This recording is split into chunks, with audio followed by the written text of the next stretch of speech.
Welcome to Close Listening. This is the part of the show where I usually play a quick cover of one of the guest songs. But today I don't think that makes sense, because today's guests are truly a three-part band, and there's no way I'm going to learn, let alone separate one of those parts. So I'm just going to jam along to them for a few more seconds.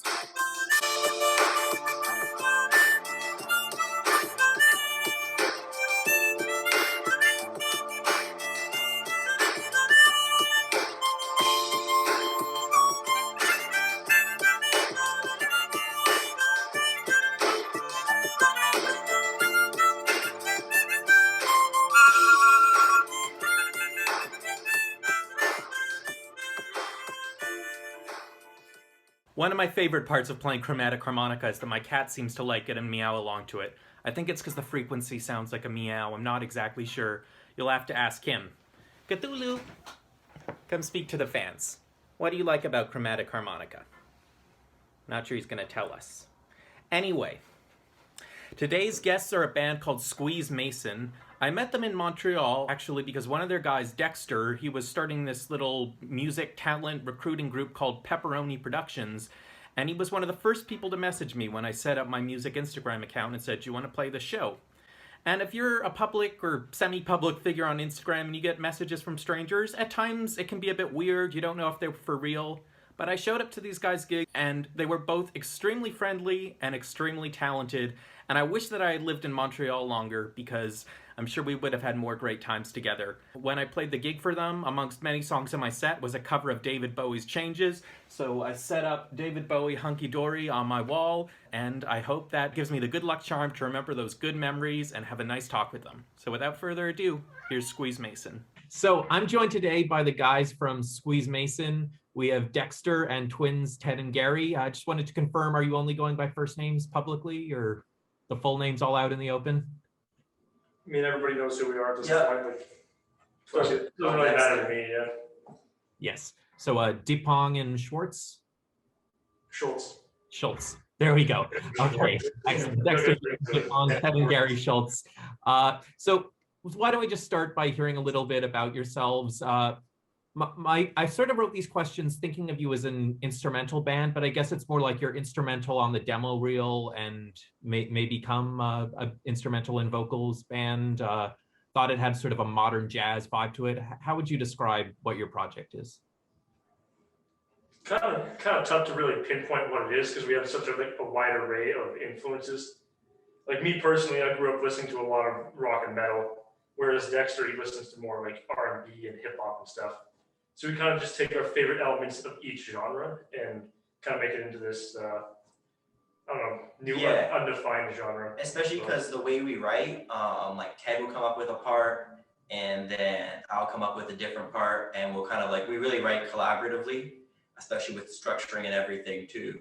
So we all think like different things sound good on albums when we're listening to them, but then by the time we all come up to a consensus together, it really takes it in like a new direction than what any of us would make on our own. Definitely a pretty big blend of many different genres. Like we're definitely not a metal band, but like the way we structure our music is kind of the same way. There's a lot of movement and basically what's happening with the direction of the song. Yeah, directionally speaking, and a lot of our songs are structured a lot like a metal or a rock song would be. Okay, I'm gonna push you a little bit on this metal thing, because this came up in my stage notes too, and I guess metal's on my short list of genres that I instinctively shy away from. I guess I'm afraid of too much noise. You don't have the too much noise thing going on with your recording. It's a very soft sound. You can make out all the individual instrumental contributions. So how about for those of us who are metal skeptical like me, what is this other side of metal you bring out in your work? I mean, metal's got really good energy. Like it's just like so visceral. Sorry. Yeah, it's so visceral and raw. Like we try to get that kind of energy in our music too, but of course we can't like fully embody it since we're not playing metal. It's definitely about the energy and like the full sound that you get there. Right. So your songs, even if they don't have lyrics at this point or no public lyrics, they all have descriptive titles. You don't have the luxury that classical writers do, where they'll just call their instrumental piece, Sonata in G or whatever. So or something, yeah. That would be the move, right? So like are you really trying to create images with these sounds, or is it more just you collage some sounds together and think it sounds good? Well, with our music, there's always sort of like a direction or like a feeling. Like you can kind of, or sometimes with our writing process, we feel sort of like a implicit story almost, which could vary from person to person. It's kind of just how we feel about the song, the kind of emotions that it stirs up within us. Like when we have a song, soon after we come up with like the beginning of the song, we know like what the feeling of the song is, kind of what way we want it to go. So that's why we don't try to make like songs where like every song we make sounds basically the same. You know, there's some bands where they'll just make the same song like 10 times on an album pretty much with different vocals. But for us, when we're making a song, like we have a vision for the story, I guess, like you're saying, that the song's telling. So we want it, once we flush out the vibe, it has to go in that direction. You know, if we think of a feeling and try to embody it to its maximum potential. So are there any of those stories or feelings that stand out to you? Any ones that are like weirdly specific?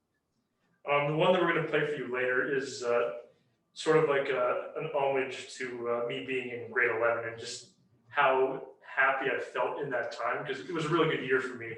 You peaked. I peaked in grade 11. I peaked in high school, and it's just like a nostalgia trip, basically. So that's what I feel every time that I play it. It's just very emotional song. It's how good and I felt about, or I felt during that time in my life. Right, and grade 11, because that's the oldest age where you're not, I guess, thinking ahead to career training, or what is it about that year? No, that's true, but it's because I was in this program called Experiential Science, and we went on this month-long trip, basically to like learn about things like in science and chemistry firsthand. So we went and like caught crabs and like Dungeness crabs. And we caught crabs. Yeah, that was the best time of Texas life. So yeah, $20 a pop. I look back to the time I caught crabs. It really that was my favorite part of my life. I don't know. It was just like the camaraderie, the camaraderie that we all felt as that group, and just I don't know. It wasn't because of the age specifically; it was because of what I did at that time. Right. One of my oldest songs is called 4 Years of Hell, and it's just a very cynical description of high school. So I'm glad you had a better experience and created some really great art out of it by the sounds of things.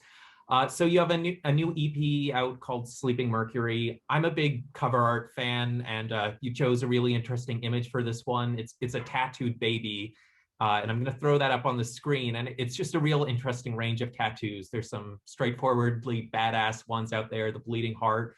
There's also some cutish cats and vintage Donald Duck. How much specificity is there in the choice of this image? Well, the image is actually a painting of me. My aunt is an artist. She's called Mariana Gardner. So when we were trying to decide on cover, because we know we wanted something that wasn't like a photo, but like some actual art. And I asked her if we could use some of her, and she said, just use whatever of your art. And then I asked her to send me this one. I remember she did it when I was a baby. And she had with the tattoos. I think a lot of the tattoos are kind of like the tattoos a baby would have if they decided to get tattooed. You know, like it's cartoon characters on it.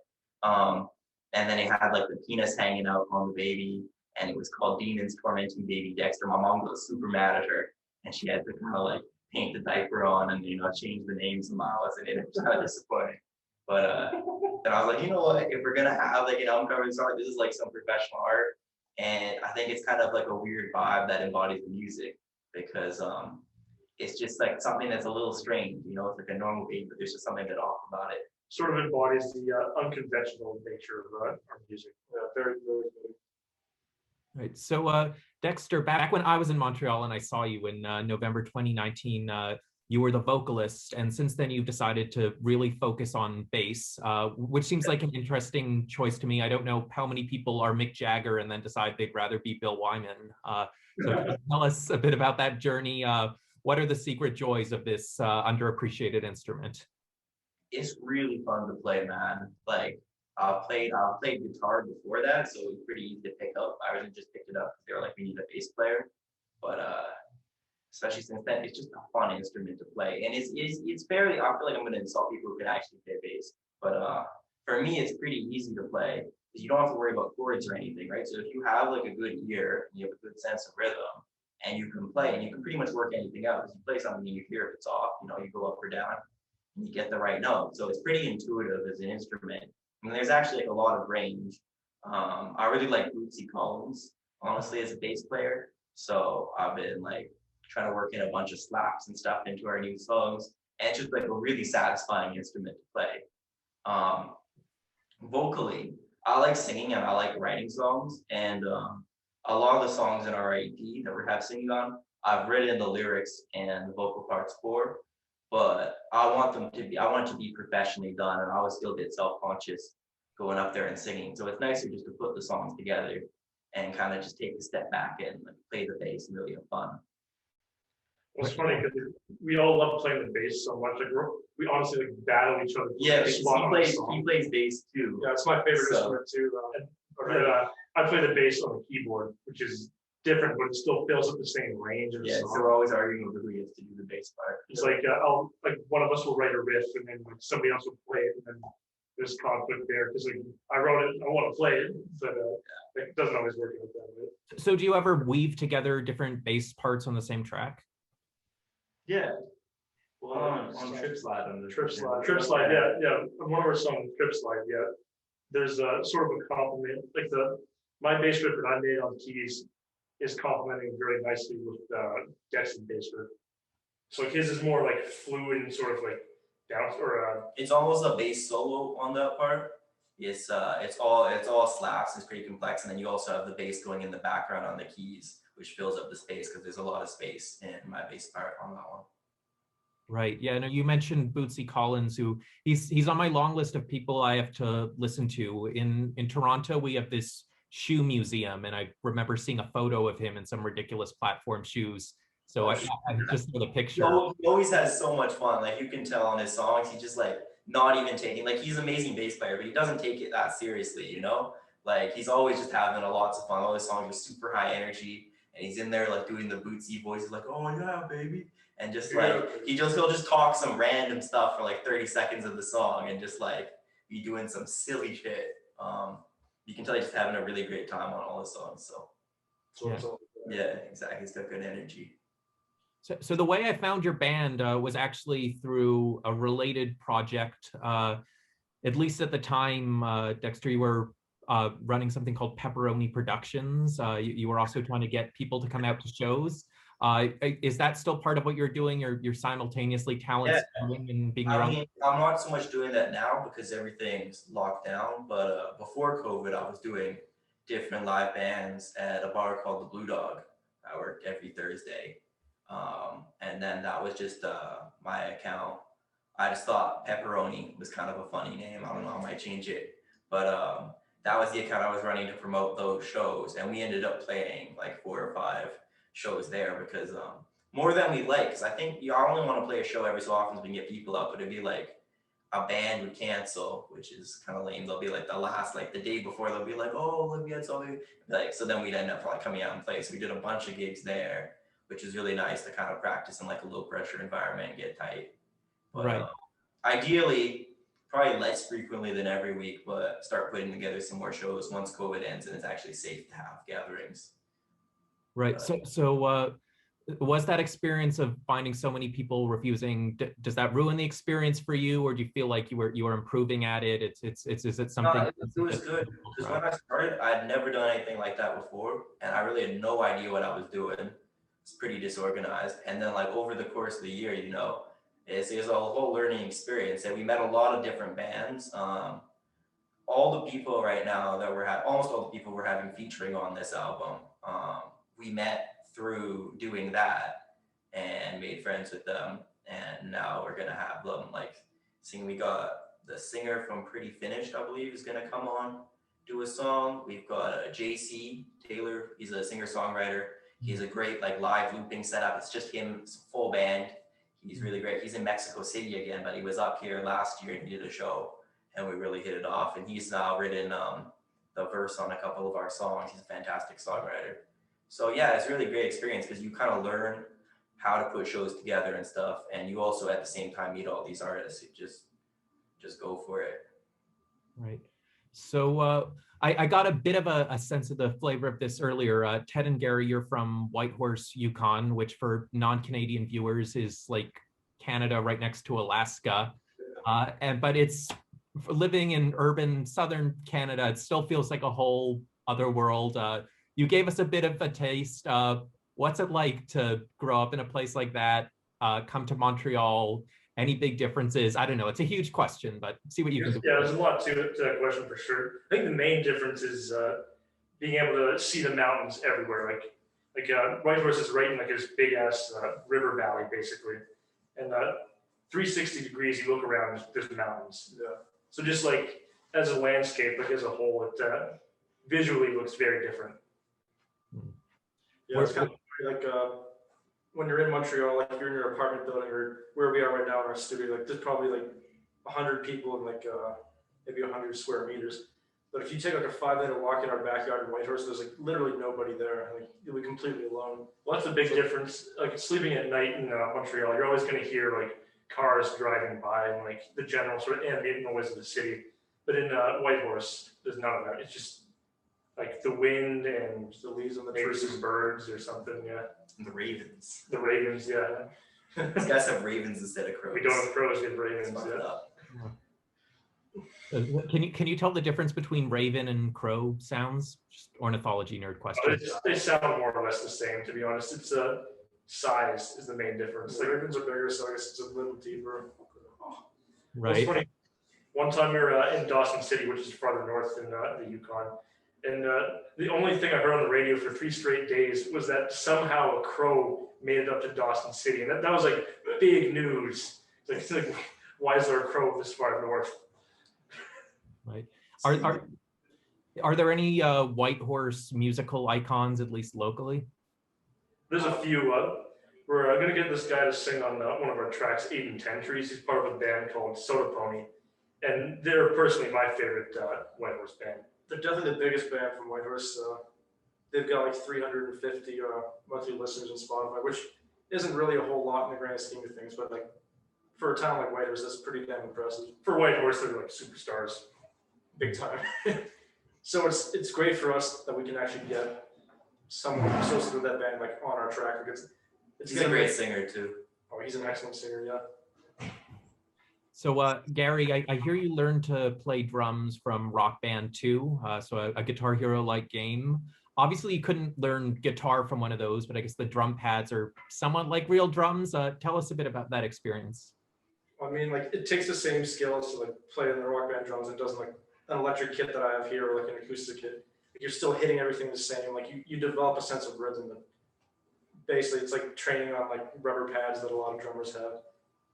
Right, but I guess things like, you know, holding the sticks properly, like that might not come instinctively to a lot of people. Did that just come naturally to you through playing the game, or did you have to sort of learn all the proper technique after the fact? No, just with the game, it kind of with how hard like certain like you have these different ratings. I guess you have like expert, hard, medium, and easy. So like once you're playing on expert, like you're basically playing the actual drum riff. So it kind of forces you to have the right technique. It's kind of funny because when you play Rock Band, like, there's like sort of video playing in the background of like your like avatars playing the song, and you can see like how they're holding the sticks in the background. So it can kind of lend you in the right direction, figure out what you need to do. Was there a song on Rock Band where once you'd mastered it, that was the one where you're like, okay, I'm a drummer now? Oh yeah, Painkiller by Judas Priest. That one got that on expert. Didn't get 100%. Didn't get everything there, but the fact that I could do the kick pedal on that definitely boosted my ego quite a bit. Consider myself a drummer ever since. Awesome. Well, Squeeze Mason, would you like to share one of your songs with us? Yeah, let's do I it. would love to. Yeah, this song we're playing here, Ted and I wrote together when we were 16, back in grade 11. It's grade 11, yeah. This is called Peaked. Pete. No, He's called You Don't Know. you don't know. No.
Wow. I definitely saw how metal influenced music there could be absolutely beautiful. Well, Squeeze Mason, thank you for joining me today. Thank you, Zach. So that was Squeeze Mason. I hope you enjoyed their performance. It's certainly great to get a band on this show. As much as I like singer-songwriters, and that's the kind of music I do, I think it's incredible when you have three minds really working together and all the parts are equally important. I love that they love bass. I love that coincidentally Dexter showed up to this interview wearing his Hunky Dory shirt. I don't know if he remembers that I played Changes when I played in his show before, or whether it's just our minds are operating on the same wavelength, but thank you, David, for the good luck today, and I hope you enjoyed the show, and I hope you enjoy more of these interviews to come. For Ludwig von B, see you next time.